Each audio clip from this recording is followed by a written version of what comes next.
करणी माता का जन्म 1383 ईस्वी में राजस्थान के सुवाब, अब फालौदी, जोधपुर गांव में एक चारण परिवार में हुआ था। उनके पिता मेहा जी और माता देवली बाई थी।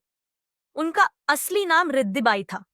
कहा जाता है कि जन्म से ही वे असाधारण शक्तियों से संपन्न थीं। जब वे छोटी थीं, तो हमेशा साधना और सेवा में लीन रहतीं। जब विवाह की बात आई, तो उन्होंने सांसारिक जीवन को त्याग कर भक्ति और सेवा का मार्ग अपनाने का निश्चय किया। बाद में उनके परिवार ने उनका विवाह साठिका गांव के दिपोजी चारण से कर दिया। लेकिन विवाह के कुछ समय बाद ही उन्होंने अपने पति की अनुमति से संन्यास ग्रहण कर लिया और खुद को लोक कल्याण के लिए समर्पित कर दिया। एक बार करणी माता के गांव में पानी की भारी कमी हो गई।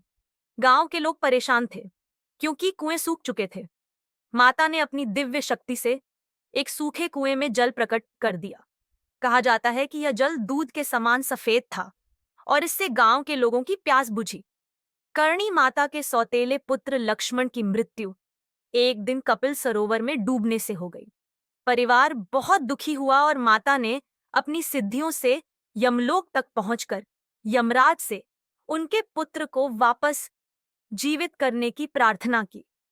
यमराज ने पहले मना कर दिया, लेकिन करणी माता की शक्ति देखकर वे प्रभावित हुए और कहा कि लक्ष्मण और उनके वंश के सभी लोग मृत्यु के बाद चूहे काबा के रूप में जन्म लेंगे और फिर मनुष्य योनि में लौटेंगे। तभी से देशनोक में हजारों चूहे बिना किसी डर के रहते हैं। इन्हें माता का आशीर्वाद प्राप्त है और इन्हें मारना या नुकसान पहुंचाना अपशकुन माना जाता है। करणी माता ने बीकानेर और जोधपुर राज्यों की स्थापना में महत्वपूर्ण भूमिका निभाई। कहा जाता है कि राव बीका जब अपने राज्य की स्थापना करना चाहते थे, तो माता ने उन्हें आशीर्वाद दिया और भविष्यवाणी की कि बीकानेर एक शक्तिशाली राज्य बनेगा।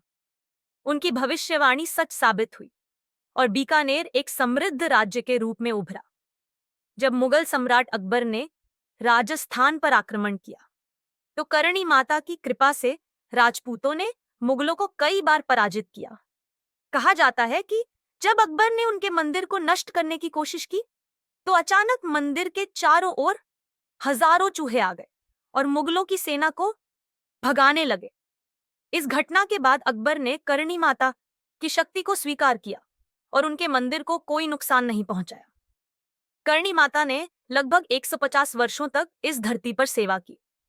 1538 ईस्वी में वे एक दिन अपने भक्तों के साथ एक गुफा में गई और फिर कभी बाहर नहीं आई। लोग मानते हैं कि उन्होंने अपना लौकिक शरीर त्याग दिया और दिव्य रूप में स्थापित हो गई। आज भी भक्तों को विश्वास है कि करणी माता अपने मंदिर में चूहों के रूप में मौजूद है और अपने भक्तों की रक्षा करती हैं। बीकानेर के पास देशनोक गांव में स्थित करणी माता का मंदिर अपनी अनोखी विशेषताओं के लिए प्रसिद्ध है।